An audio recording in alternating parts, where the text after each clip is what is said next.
পঞ্চগড়ের দেবীগঞ্জ উপজেলার দন্দপাল ইউনিয়ন পরিষদের চেয়ারম্যান আসগর আলী ও প্রশাসনিক কর্মকর্তা মইনুল হকের বিরুদ্ধে প্রায় ৩০ লাখ টাকা রাজস্ব আত্মসাতের অভিযোগ উঠেছে।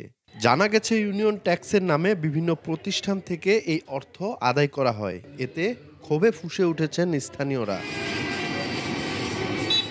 স্থানীয়দের অভিযোগ, ইউনিয়নের ইটভাটা, রাইস মিল সহ নানা ব্যবসা প্রতিষ্ঠান থেকে ইউনিয়ন কর বাবদ অর্থ আদায় করা হলেও পরিশোধের হিসাব নাম্বারে জমা হয়নি সে টাকা। এমনকি মাদ্রাসা ও এতিমখানার অনুদান হিসাবে টাকাও আত্মসাতের অভিযোগ উঠেছে চেয়ারম্যানের বিরুদ্ধে। ওয়াজ মাহফিল করছি, তারপরে বিভিন্নভাবে কালেকশন করছি।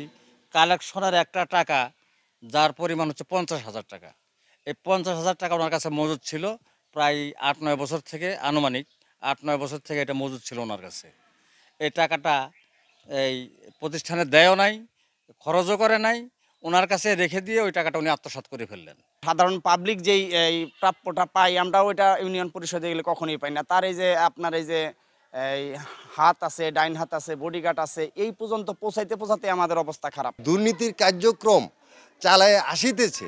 এটার জন্য আমি আমার স্থানীয় প্রশাসন থেকে একেবারে প্রধানমন্ত্রী যে প্রধান উপদেষ্টার দায়িত্বে আছে তার হস্তক্ষেপ কামনা করব। একটা প্রতিষ্ঠান থেকে 50 থেকে 60,000 টাকা করে নিছে, ওইটা দেখাইছে হচ্ছে 15,000 টাকা জমা দেখাইছে। এদিকে ইটভাটা কর্তৃপক্ষ বলছে, ইটভাটার কাছ থেকে 50 থেকে 70,000 টাকা পর্যন্ত নেওয়া হলেও পরিশোধ থেকে মাত্র 10,000 টাকার রসিদ দেয়া হয়েছে।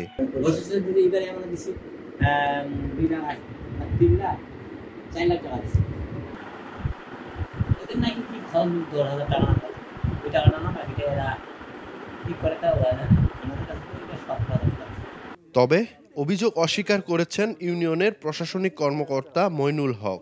এ বিষয়ে কথা বলতে রাজি হননি চেয়ারম্যান আসগর আলী।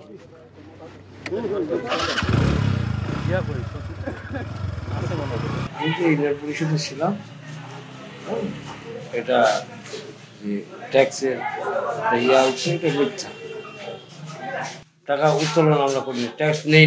এদিকে অভিযোগের বিষয়ে তদন্ত চলছে বলে জানিয়েছে উপজেলা নির্বাহী কর্মকর্তা। যাদের বিরুদ্ধে অভিযোগ তাদেরও স্টেটমেন্ট নেওয়া হয়েছে।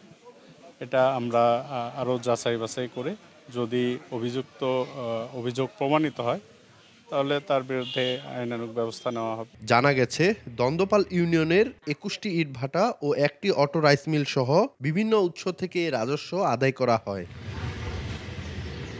সোহাগ হায়দার, সময় সংবাদ, পঞ্চগড়।